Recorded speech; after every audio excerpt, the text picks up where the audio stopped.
guys, same thing here with the MPT 93 performance tune for the V6 Mustang. More specifically, the 2014 and 2011 to 2014 years for the tune. The motor is pretty much the same. It's a little different for the S550 as well, but tons of data logging and improvement is supposed to happen. Anyway, so I got the tune not too long ago. I have full exhaust, got some headers on it, and I'm trying to get a better feel of how it is. As time goes on, it's definitely getting better. It would not be smart to just jump into this review and jump into it without having the tune for at least 150 miles or so, something like that. Now it's actually broken in. It is a little different now. Before it was just a strange lurch into it. It was like, okay, this is very weird. Gonna start off by the power band. The power band in the car has been significantly improved. That all the factory lag and everything that was there, completely gone. Only slow inconsistent we have is dead end, and that is the 1,000 to 2,000 band in the RPM. Once it hits the 2,000 though, you're rolling. That thing starts sliding up really quick, and it's going through the gears. But keep in mind, these are in 273s. It would vary on every gear you do. Of course, the tune is going to be a lot different. But for 273s, it's very quick. Last night, it just felt a little sluggish, and I broke it in. I did a bunch of test runs for 0 to 60s again. And, yeah, it's feeling quicker. I'm getting a feel of the car. It takes a little playing with, so you know what your new engine sweet spots are and such. So before, on stock tune, you would be smarter to probably rev out as high as you possibly can. You know, given an automatic or manual, whatever, I'd say you should probably shift to 6,900 in the stock tune. And if you had a manual, you can take advantage of the 7,000 or 7,100. And you could be in the power band the whole time and get some pretty decent numbers. However, the MPT tune does change the power band a little bit. I'm not exactly sure. I have not got this car on the dyno yet. Leave the comments below if you guys would like to see that or not. Not too sure. I want to know what it is, but I'm not in exactly a rush. If you guys are, please let me know. Comment below, and I'll get to that. But with my current mods on there, at first, I was like, I'm expecting a lot more, because people were like, MPT blows it away. And it does, in some regards and everything. I'm still not completely blown away or anything, but from what it was, I am a little bit blown away, because it was pretty crappy. And now it's something good to say. Power band, like I said before, 1 to 2 still have a little bit of a dip. As soon as you hit 3, it's going. My main gripe with this actually is because I don't actually let the car shift for me. I hate that more than anything else, so I'm always shifting myself, because even though they tune the power band to get the most performance out of it or whatever they're doing, honestly, it's a little flawed. I did notice that. I put it in sport mode and I did some 0 to 60s. It took me all the way up to, it seemed like it actually lagged a little bit in that 1 to 2 range a little bit more, but that's probably just me looking at it, because I'm not, you know, worried about my RPMs or anything. And it progressed a little fast. It did. And it shifted right at probably 6,000, 61, 6,200, which is not good, considering that it pushes you right back before you hit the power band and you're not really in it. So, like my car, I don't believe that my power band is peak is at 4,000, because I do have some shorty headers which yield a lot of gain as far as torque goes. So the torque curve, it probably is a little different from that. So I don't know where my peak torque is. So it took me a little bit more playing around with the car to get used to it and find its sweet spot. So what I decided to do was start shifting at about 6,500, and it took my 5.3, 5.5, 5.2 kind of average going on. It was usually 5.3 to 5.5. 0 to 60 with the wheel spin and everything. Took that to right down to probably 4.8, 4.9. I always usually go up to 4 point, the up a little bit, the 9, just to be on the safe side. So people are like, that's impossible. You didn't get that in automatic because I have one. I didn't do it. Well, everything's different, and I'm a different driver, and I live in Florida, and my altitude is, like, elevation is literally like 36 feet from where I live. So, fuck you want. Like I said before, it did take a little bit of playing to get used to, and now that I feel like I kind of understand the power band a little bit better to understand how it actually works, it does feel a lot more powerful, very much so. I have to exploit whatever it offers. And another gripe I kind of have with it, though, is that it doesn't let me shift myself all I want to. It's not as snappy as you would think it is. I thought they would, speed up the shift times. They didn't really speed it up, honestly. They're just still kind of there. It's like you're engaging the gear still yourself. Not engaging, like literally, but like you're pressing the button for it to shift, and it's like that little lag. That's probably not ever really going to change. I was hoping it was, but I don't like how it doesn't let me shift into first gear at 40 miles an hour. I know some of you are going to be like, well, what's the point behind that? You don't know what you're doing.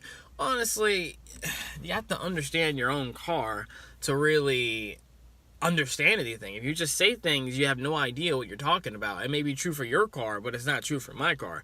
My car could have similar build to yours and have the same tune, but the thing is, that tune changes over time as well. So they're constantly getting new data logs and everything in to improve themselves, because you'll look back in the day, like 2011, maybe 2010, MPT had some really crappy reviews and just crappy feedback in general.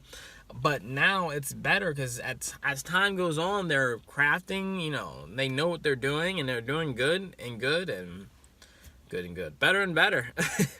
So my car is probably the more modern take on it, not modern, but up-to-date version of MPT2. Still not done with most of the performance mods at all.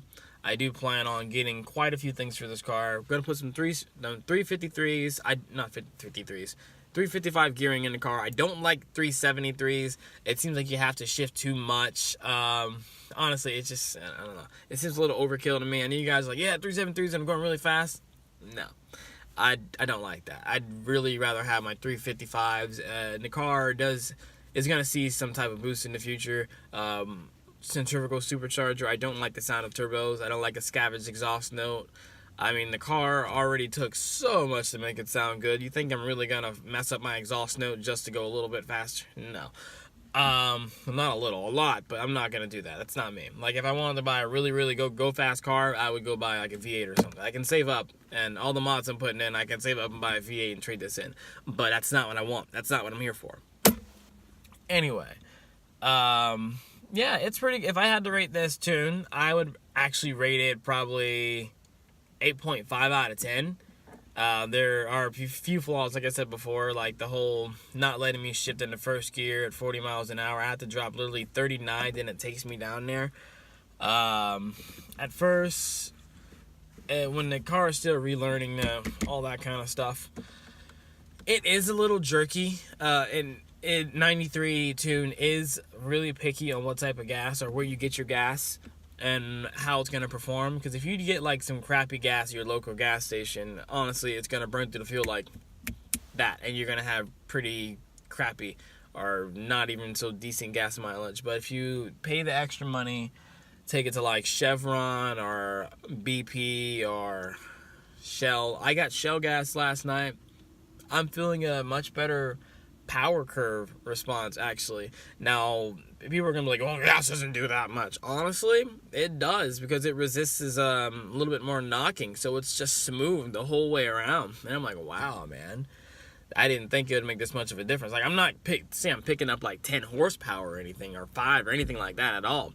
I'm just saying that it kind of smoothed the car out, and it's revving very nicely through it. Another added bonus, real quick before I end this video here, is I love the new every time I go past 6,000, it's like the car is dumping more fuel just to, either that or it dumped its peak fuel already for the horsepower, and it's just like kind of sitting back there in the exhaust. So anytime I let off past 6,000, I get this amazing backfire sound, and I'll play it right here.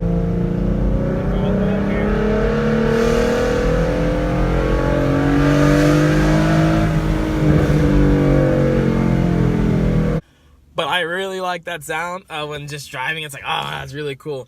Like, I don't like the whole pop, pop, pop, pop, pop, pop, pop, pop, pop thing. Like, you guys probably like, oh, yeah, that sounds so cool. Like, the rev limiter, that's a funny little gimmick. Like, I do that. It's really cool, actually. It is very reminiscent of a tuner car, and it's pretty funny.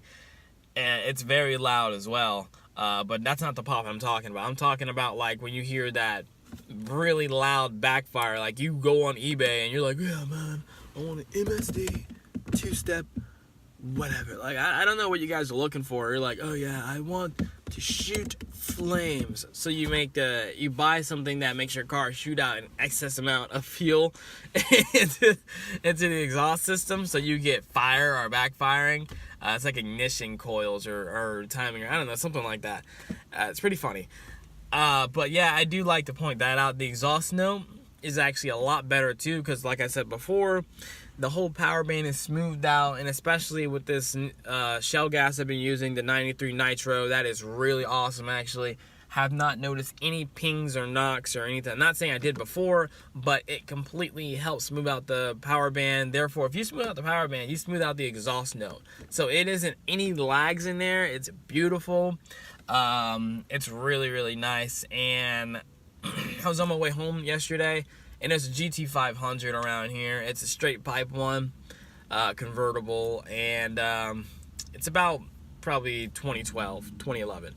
It sounds good, you know, but it probably doesn't sound better than this car. I know no V6 sounds better than a V8, but I can honestly say his car did not sound any better than mine. And if the right thing, mine actually did sound a little bit better, and I'm just being a little biased here because I put a lot of work into it, but his just seemed like it was straight pipe guttural blah, and mine was just like toned out there, very unique. And if you guys didn't really notice, I don't like to say it too much because some people are extreme V8 fanboys. Even though I love V8s, you know, I'm not biased to engines or anything like that, but this car, its characteristics of its exhaust note and everything is very similar to a GT350. Now, I'm not saying it's like a GT350. I'm saying it's similar to. I know you guys are going to be like, well, isn't similar like the same thing? No. I'm not saying it's just like it or anything like that, but it does kind of sound like it at some points.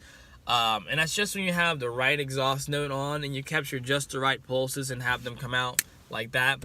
You have to really build a good exhaust for it to sound like that. And at some points in low RPMs, without really building a good one, you can hear it as well.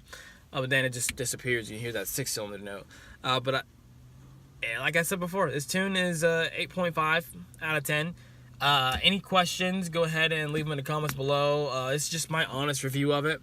I'm not exactly completely biased. I'm not like, oh, blame out the water. I never tried Bama, and I thank God that I didn't. But I thank you guys for watching. It's been Sam's Thing, and I'll see you next time. I gotta go to work now. Peace.